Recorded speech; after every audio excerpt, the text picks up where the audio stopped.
Assalamualaikum and greetings to everyone. My name is Ameera Jasmin BINTI AMRAN. Before I begin, I'd like to share a short conversation I had with my friends a few weeks ago. We were having just a nice session, casual conversation about gender equality. Out of nowhere, one of my friends mentioned, "Yeah, I don't get the hype of feminism because feminists hate men." One of my friends disagreed and added, "Yeah, they just want to have more power." To be honest, I didn't know whether to laugh or to be surprised. So I asked them, have either of you actually searched for the actual definition? They hadn't. Everything they heard came from on social media, comments they had read online, or things they had heard from other people. It left me thinking and it made me realize many people don't actually hate feminism. Most of them don't know the meanings behind it. I believe everybody heard that feminism is about hating men or feminism is against men. So today, I'd like to convince that those are just the misconception. I want to prove that feminism actually means and why it actually benefiting both genders. Let's begin with some of the most misconceptions. Feminists hate men. Feminism wants women to become superior to men. Some even think feminism is destroying traditional femininity or encouraging women to reject family values. Because of this idea repeated so often, it started to sound like facts. But just because something is repeated doesn't mean it's true. If we judge feminism only by stereotypes, we're judging it without understanding its real purpose. So, what is it actually about? In its simplest definition, feminism is the belief that women and men deserve equal rights, equal opportunities, and equal respect. It's not about proving that women are better than men. It's not about taking power away from men. Instead, it's about removing unfair barriers so that everybody gets the same opportunity to succeed, regardless of any gender.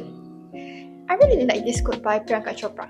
She said, "Equality is not about physics." What does she mean by that?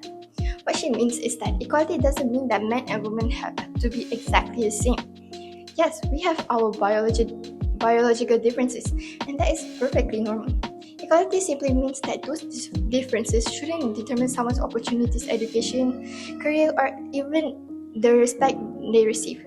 Now let's bring this discussion closer to home.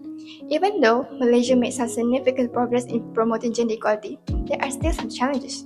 Women continue to face various leadership positions, unequal treatment, and how the view from men and women. Here is a short video from a podcast that features side studying in it. Do you think Malaysia is on the right track with championing gender equality? Not enough. So what more can be done? Regionally, I'd say we are okay. Yeah. Malaysia hasn't reached that 30%. Can we do better? 110%. Do we say that's enough? Never enough. No. I mean, we're still not there. This double dip theory is that women do very well Yes. in universities, much better than men. When they work, they do very well, but immediately when they have their firstborn, then there is a crash. There's the thing. And then they have to go back and start again. So I think there's still a lot of areas of interest and progress which we can look at. And I believe that Malaysia will continuously pursue that. From the video, we can see progress, but we still need to improve. Back in 1967, a woman named Catherine Switzer wanted to run to the Boston Marathon. At that time, women were not officially allowed to participate because many people believed that they were physically incapable of completing the race. A lot of people tried to pull her off the race during the marathon. Imagine, you train for months only to be told you don't belong because of your gender. Let's watch this short video. The world's most famous foot race even attracts a leggy lady, Kay Switzer of Syracuse. Thankfully, the situation today are very different. Women are now welcome to compete marathons around the world. And Catherine Switzer, she successfully finished the marathon and later became the most powerful advocate for her women's participation in sports. She still wears her famous race number 261 as a symbol of courage, equality, and perseverance.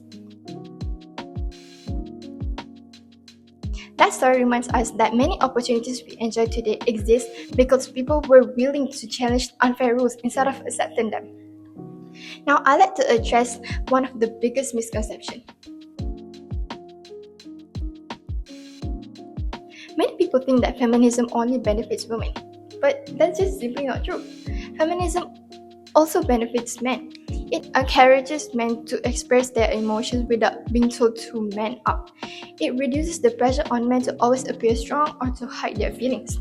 It supports fathers who want to spend their time raising children without being judged. It also challenges harmful stereotypes that can negatively affect men's mental health and relationships. When both women and men are free to make choices without unfair expectation, it benefits them. It's not about choosing one gender over another.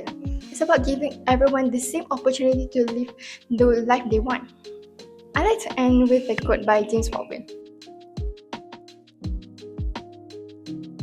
Not everything that is faced can be changed, but nothing can be changed until it is faced. So I believe this quote perfectly reflects today's topic. If we continue believing misconceptions without questioning them, nothing will ever change. But when we take the time to understand what feminism truly means, we begin to see that this isn't about creating division between men and women. So next time, if you heard someone said about feminism hating men or making women superior, I hope you ask yourself one simple question. Is that really what feminism stands for? Because feminism is not about superiority, it's about equality.